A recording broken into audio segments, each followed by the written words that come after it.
For all the artists out there that are, struggling with confidence or whatever, this is a cover by Art Germ for Unnatural issue 2. Um, Not the worst, but given the talent he has, this is.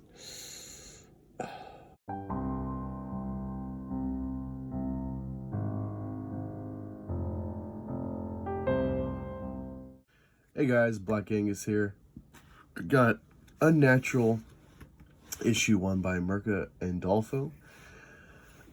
What's really cool about this is she draws, writes, and colors this. She has an assistant colors in a letter, but pretty much everything is her.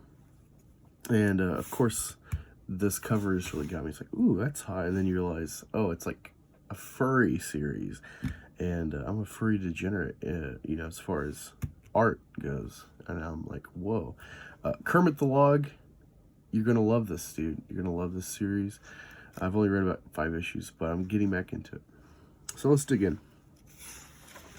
So it starts, and you got this hot piggy who's, being embraced by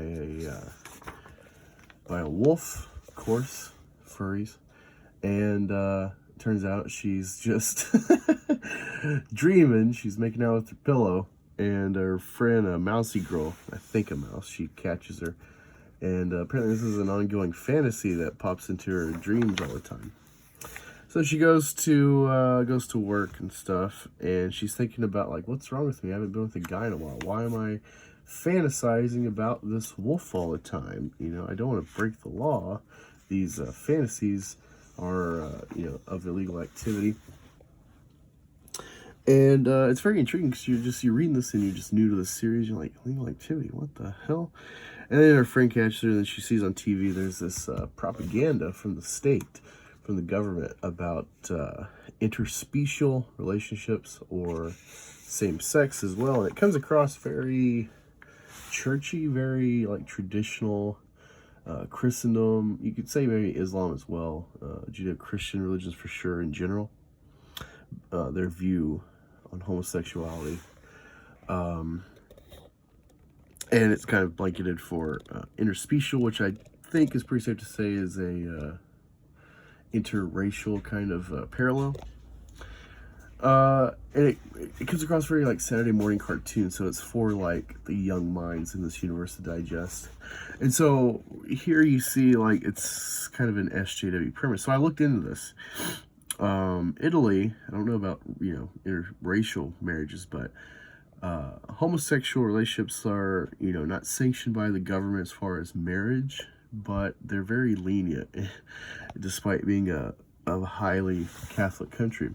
And I think it's because Catholicism is kind of a very mature religion, not just age, but there's a lot of, they're stuck in the mud about X and Y, but overall there's a lot of philosophy behind it. So I found it interesting that this artist wanted to make this story in the first place. Aside from, the marriage not being legal in Italy, it seems like they're very tolerant. So that's just kind of backstory about like kind of real potential inspirations and stuff. She shows you in the back she's worked with like DC for Bombshells, Wonder Woman, etc. and stuff. So I don't know what her other work is like, but excuse me. Hand was cramping up. But I really love the art of this lady. Not just because it's, voluptuous. She really understands a woman's physique, even a hot piggy woman, which is weird to say. But yeah, she's the like typical misogynist who runs this club where you gotta dress scandalously. And she's got this, I don't know if he's a gay friend or not. Doesn't seem to really matter, but safe to assume.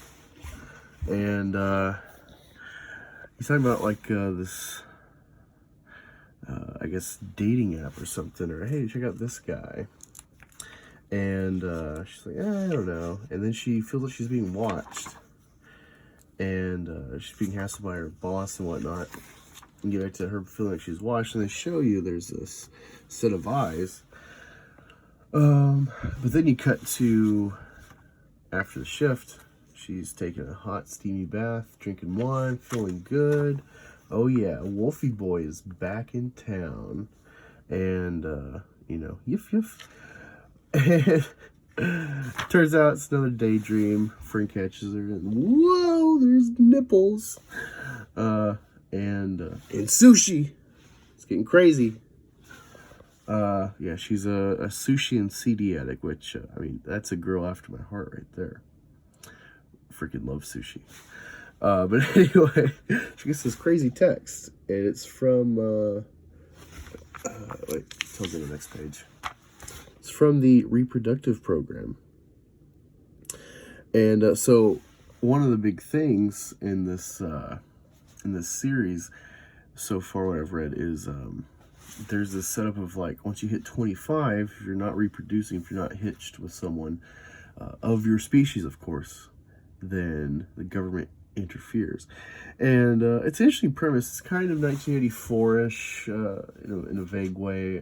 There's some other things it makes me think of, but with reproduction, from what I've understood, if a country goes under 2.5 children produced by, on average, there's like no recovery for that society.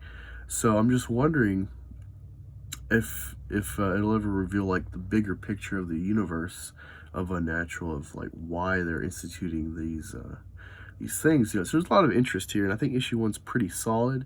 I think it is a, quote unquote SJW kind of view or angle. Done well, done interestingly enough. Crowder was almost completely right when he said only conservative stories are engaging. This one is, and someone, I don't know if it's Darth Lunga or who, was talking about underdogs. I think it was Matt Jarbo, actually. Talking about underdog stories generally are kind of a socialist angle. And I never really thought of that, so I'm going to pay attention to that. But I highly recommend checking this out. I think it's way further. It might be done with the 12-issue series, but I've noticed this in every issue I've read. Mirka does these alternate kind of pin-up sketches, and they're just gorgeous, I mean, if you don't like pigs, I think this book will change your mind. And let's see, let's flip it over. Yeah, and you get some more sketches and stuff, and you get to this welcome page, which is nice to see the author, the writer, engaging the audience directly in some way. And you get a little blurb about her. I think I follow her on Twitter. Maybe I stopped, I don't know, but she's not bad looking herself. I'd take her out to dinner. I'd take her out for sushi. Angel. And just the name Mirka. Italian. I gotta see what she sounds like on the interview. But yeah, issue 2, I'm not sold on that cover. But funny thing, finding this book in the first place.